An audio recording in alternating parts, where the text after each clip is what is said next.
Hi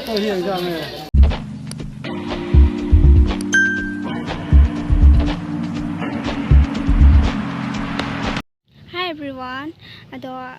aigi ahan nakada aigi video bu yengbiriba khwai panu koi noi komna na khoramjari aduga aigi ming aigi introduction haragana aigi ming bibita moirang ai kasar dagini ado ai se koi ba chatline ba koi badane ba do mayam nu shibidana aigi bu support to honingi support to view hajaningi support to view matung tar ko su video nungai nungai ba hapak na ba so hona jar jalani jalaga aduga bazar fangani video number 8 out like akoi son degi kino thakara ga nammi ni aba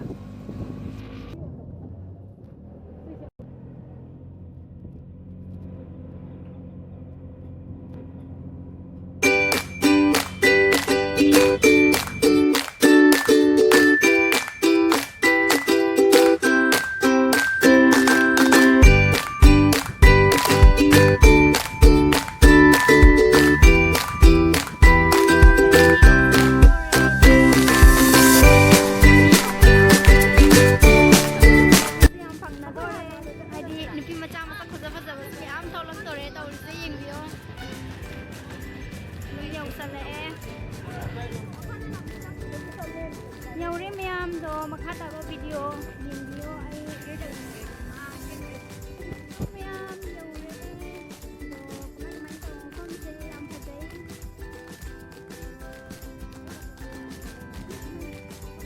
ay kita lo hana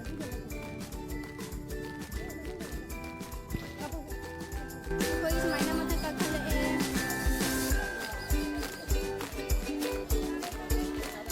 ham pi wasa phaja yam lai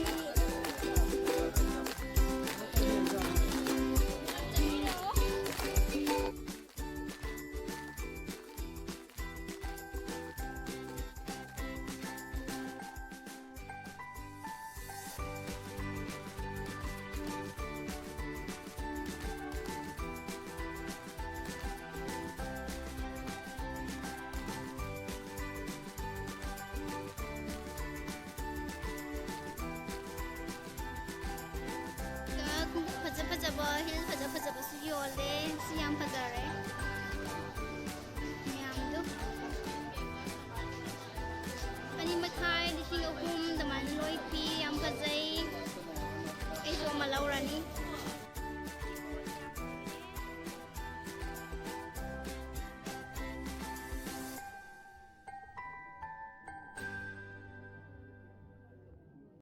su pajaba bot kenogi hair color masam color ki conditioner ama loina sikole smaina maning da smaina aun pi masa phaja ma am phangna re chang mane ba aduga smaina thokla e si thokla ga gari tongani aduga chalani chalaga mafam ama da su denga lake mafam da su am phajai pi ani se masa phajadro helipad hai bom fam du ga chalina ba jiki to hujik mafam do yauraga yeng halage mayam yeng tabiyo ai video se roi baba tang di yeng bio aduga nungai ba nungai taba comment hai biro mo sita honing ni sita honing de do mafam do yauraga mo mafam do mo chali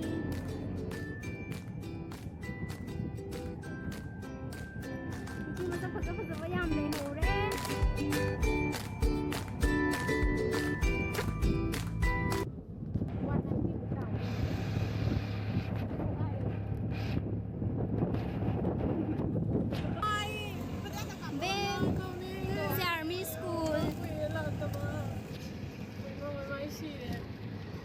si school ni tu akhoi canteen ni patima sondana canteen lai re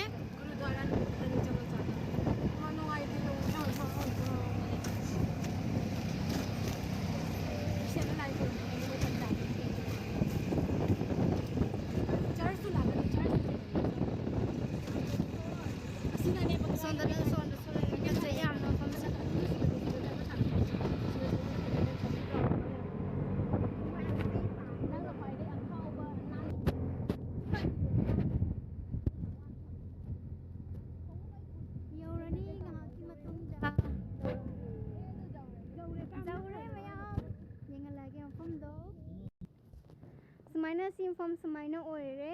ꯑꯗꯣ ꯑꯩꯈꯣꯏ ꯃꯊꯛ ꯀꯥꯈꯠꯂꯤ ꯁꯣꯝꯗ ꯑꯅꯤ ꯑꯃ ꯂꯩꯔꯦ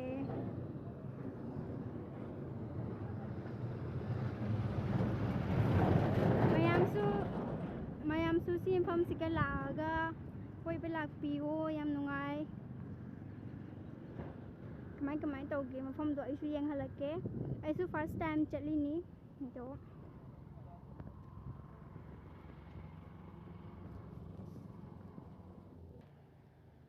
ꯚ꯭ꯌꯨꯁꯨ ꯐꯖꯩ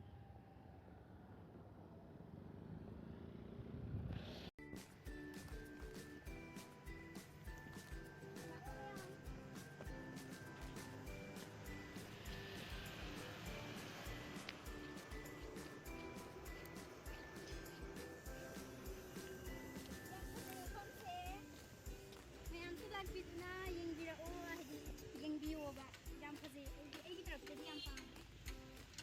ꯁꯨꯃꯥꯏꯅ ꯇꯧꯋꯤ ꯃꯐꯝꯁꯦ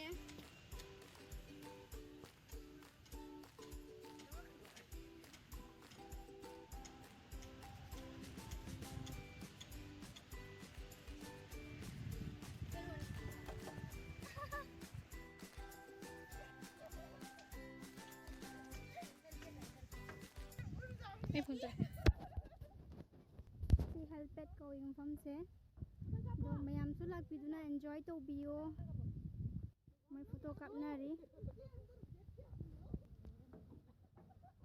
ꯃꯣꯏ ꯐꯣꯇꯣ ꯀꯥꯞꯅꯔꯤ ꯍꯧꯖꯤꯛ ꯑꯗꯣ ꯃꯐꯝꯁꯦ ꯑꯩꯒꯤ ꯇ꯭ꯔꯞꯇꯗꯤ ꯌꯥꯝ ꯄꯥꯝꯖꯔꯦ ꯌꯥꯝ ꯐꯖꯔꯦ ꯁꯤꯒꯤ ꯃꯐꯝꯁꯦ ꯍꯦꯜꯄꯦꯠ ꯀꯧꯋꯦ ꯑꯗꯣ ꯃꯌꯥꯝꯁꯨ ꯂꯥꯛꯄꯤꯗꯨꯅ ꯑꯦꯟꯖꯣꯏ ꯇꯧꯕꯤꯌꯣ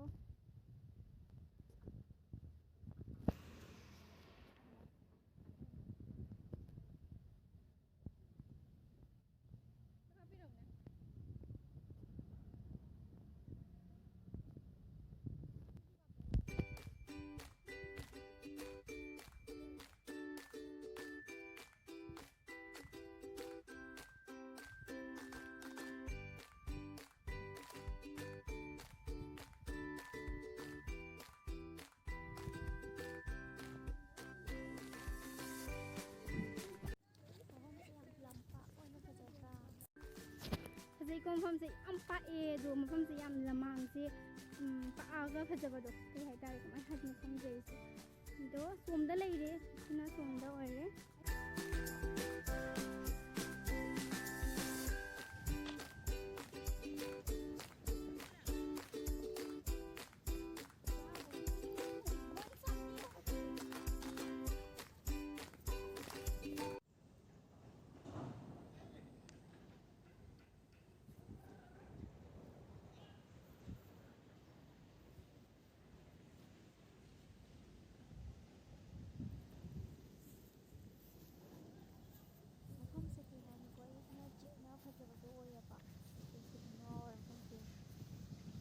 ꯑꯖꯥꯡ ꯃꯐꯝꯁꯦ ꯌꯥꯝ ꯐꯖꯩꯀꯣ ꯃꯌꯥꯝ ꯑꯗꯣ ꯃꯣꯏ ꯁꯣꯝꯗꯁꯨ ꯐꯣꯇꯣ ꯀꯥꯞꯅꯔꯦꯕ ꯁꯣꯝꯗ ꯐꯣꯇꯣ ꯀꯥꯞꯅꯔꯤ ꯑꯩꯒ ꯄ꯭ꯔꯇꯤꯃꯥꯒ ꯁꯤꯒ ꯂꯩꯔꯦ ꯑꯩꯈꯣꯏ ꯃꯤ ꯃꯔꯤꯅꯤ ꯂꯥꯛꯏꯁꯦ ꯑꯗꯣ ꯐꯖꯩ ꯃꯐꯝꯁꯦ ꯌꯥꯝꯅ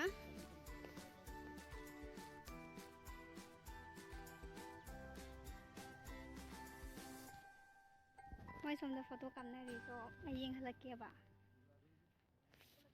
ꯃꯃꯣꯟꯁꯦ ꯌꯥꯝ ꯁꯥꯟꯇꯤ ꯑꯣꯏ ꯁꯤ ꯃꯐꯝꯁꯦ ꯂꯥꯛꯄ ꯍꯥꯏꯗꯤ ꯆꯔꯥꯡꯅꯕ ꯀꯩꯅꯣ ꯇꯧꯕꯗꯣ ꯑꯝꯇ ꯂꯩꯇꯦ ꯍꯥꯏꯗꯤ ꯌꯥꯝꯅ ꯏꯪꯅ ꯆꯤꯛꯅ ꯐꯖꯕ ꯃꯐꯝ ꯑꯃ ꯑꯣꯏ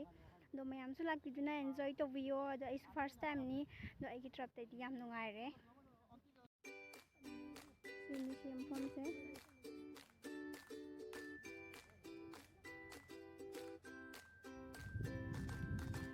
ꯁꯨꯃꯥꯏꯅꯅꯤ ꯑꯗꯨ ꯃꯣꯏ ꯐꯣꯇꯣ ꯀꯥꯞꯄꯤ ꯁꯣꯝꯗ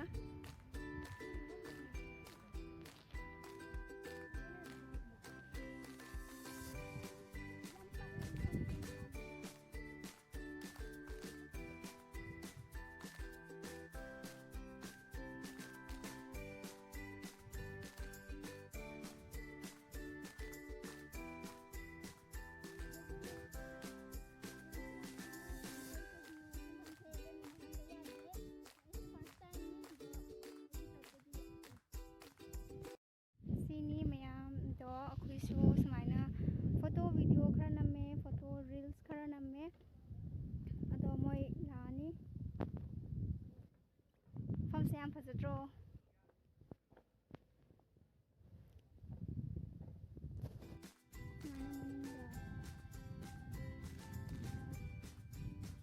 मनुंदा करी करी लेगा अदु एकदम खाली नहीं से ही तोंगा चचखगे